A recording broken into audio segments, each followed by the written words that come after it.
एक जानी क्या क्या आ जाओ नोनो 30 खोज में पल पाते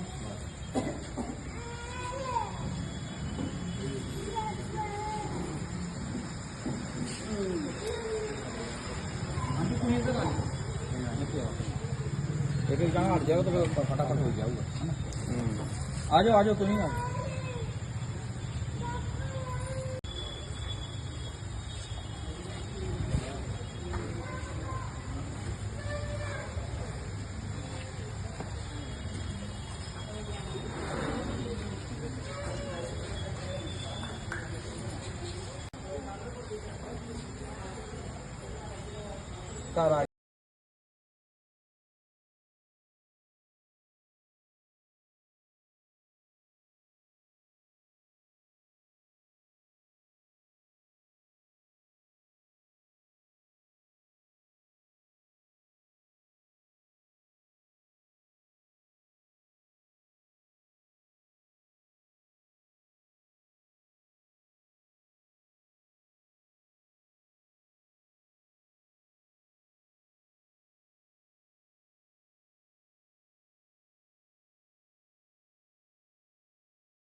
साथियों, आज हम भारतवर्ष के नागरिक होने के नाते खास हम अपने पश्चिम बंगाल आसनसोल बनपुर की धरती के बसिंदे होने के नाते 9 अगस्त हमारी पश्चिम बंगाल की राजधानी कोलकाता के अंदर में आरजीकर हॉस्पिटल के अंदर में वहाँ की ही एक ट्रेनिंग देती हुई छात्रा जो इस टाइम महिला जूनियर डॉक्टर थी, जो आरजीकर हॉस्पिटल में ट्रेनिंग ले रही थी और अपनी नाइट ड्यूटी करते हुए नाइट ड्यूटी ऑफ करने के बाद जो वो अपने रूम में जाती है, तो रूम में जाने के बाद आरजीकर हॉस्पिटल के जो मैनेजमेंट कमेटी के कुछ करप्ट सदस्य जो वहाँ पर वो लेडी महिला जो हमारी भारतवर्ष की बेटी थी, उन्होंने उस हॉस्पिटल के अंदर में जो करप्शन चल रहा था उसके खिलाफ उन्होंने आवाज़ उठाई हुई थी। तकरीबन 6 महीने से बहुत जोर ज़बरदस्ती करने के बाद वहाँ की जो करप्ट प्रशासन हॉस्पिटल आरजीकर की, उन्होंने बहुत कोशिश की उस महिला जूनियर लेडी डॉक्टर को समझाने की कि आप हमारे साथ इस करप्शन में शामिल हो जाओ, लेकिन उन्होंने किसी भी तरह स्वीकार नहीं किया उस करप्शन को। उन्होंने विरोध करती रही और लास्ट में ऐसा उन दरिंदों ने उस जूनियर महिला डॉक्टर को जो उसके साथ में हत्या करके घिनौना अंजाम दिया। और सबसे दुर्भाग्य ये है कि जो बोलते हुए भी आदमी की रूह कांप जाती है कि जब उसका मृतक शरीर उसके साथ जो दरिंदों ने उसे नोचा, खसोटा और उसके एक एक अंग को तोड़ डाला। और इस तरह का जो घिनौना अपराध हमारे पश्चिम बंगाल एक जो क्रांतिकारी राज्य, क्रांतिकारी इतिहास पश्चिम बंगाल का, जो पिछले 250 साल की अंग्रेज शासन को उखाड़ने में पश्चिम बंगाल की अहम भूमिका, उस राज्य में इस तरह का घिनौना अपराध, वो भी एक हॉस्पिटल के अंदर में। आदमी सुरक्षा के लिए कहाँ जाता है? या तो हॉस्पिटल, नहीं तो पुलिस प्रशासन के पास। यहाँ देखा गया कि हमारा हॉस्पिटल भी अब सुरक्षित नहीं रहा हमारे पश्चिम बंगाल के अंदर में। दुर्भाग्य हमारा ये है कि हमें बोलने में भी बड़ी खराब महसूस हो रहा है कि हमारे इस टाइम जो पश्चिम बंगाल की राज्य की सरकार और हमारी जो मुखिया, वो खुद एक महिला है। उनको तो सबसे पहले आगे आना चाहिए था और उनका स्पीच एक ही होना चाहिए था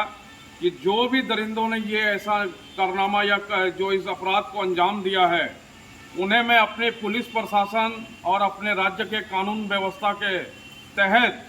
सजाए मौत दिलवाना मेरी ये ड्यूटी और मेरा फर्ज बनता है, ताकि पश्चिम बंगाल में क्या एक पूरे भारतवर्ष में कोई भी दरिंदे इस तरह को अंजाम देने के लिए उनकी रूह थर्रा जाए कि पश्चिम बंगाल की राज्य सरकार की जो मुखिया है श्रीमती ममता बनर्जी, उन्होंने इस तरह का कठिन जो कदम उठाया था, ये पूरे भारतवर्ष में एक मैसेज जाना था। लेकिन कहीं ना कहीं हमारे राज्य की सरकार इसमें चूक गई। लेकिन चलो, देर रहते हुए दुरुस्त आई। हमारे राज्य की सरकार की नींद खुली और उन्होंने इस कार्य को अंजाम देने वाले जो गुनहगार थे, उनमें से एक अपराधी को समय रहते हुए पकड़ा। और हमारी यही अब मांग है कि हमारी के राज्य की सरकार और हमारी सेंट्रल की जो एजेंसी इस टाइम काम कर रही है पश्चिम बंगाल में, ये दरिंदों को खोजने के लिए हम आशा करते हैं कि हर एक दरिंदा पकड़ा जाए। और हमारी एक ही मांग है, पश्चिम बंगाल और भारतवर्ष के नागरिक होने के नाते सबको सजाए मौत मिलनी चाहिए और हमारे पश्चिम बंगाल से एक भयानक मैसेज जाना चाहिए पूरे भारतवर्ष में, ताकि हमारी जो महिलाएं, हमारी माँ बहनें जो भी इस कार्य में, नौकरी पेशे में, कोई ट्रेनिंग में, जो किसी भी प्रकार का कार्य कर रही है पूरे भारतवर्ष में, पश्चिम बंगाल में, वो एकदम निष्पक्ष और निर्भय होकर अपना काम करे और किसी भी प्रकार का कोई भी आने वाले समय में कोई ऐसा संकट पश्चिम बंगाल में क्या पूरे भारतवर्ष में नज़र नहीं आना चाहिए। हम भारतवर्ष के नागरिक होने के नाते आज हमारी जूनियर डॉक्टर, जिन्होंने अपने शहादत दी करप्शन के खिलाफ, आरजीकर हॉस्पिटल कोलकाता पश्चिम बंगाल के लिए उन्होंने अपनी शहादत दी, इन्हें शहीद का दर्जा मिलना चाहिए। हम ये आशा करेंगे अपने पश्चिम बंगाल और भारतवर्ष की सरकार के सामने कि ऐसी महिलाओं को हम सैल्यूट करते हैं, उन्हें नमन करते हैं और हम श्रद्धांजलि देते हैं, जिन्होंने एकदम बेखौफ होके दरिंदों के खिलाफ और हॉस्पिटल मैनेजमेंट की जो करप्शन और वहाँ के जो मैनेजमेंट कमेटी थे उसके खिलाफ आवाज़ उठाते हुए अपनी जान दी। आज हम बनपुर आसनसोल के नागरिक होने के नाते उन्हें सच्ची श्रद्धांजलि और हमने नमन किया। जय हिंद, वाहेगुरु जी का खालसा, वाहेगुरु जी की फतेह।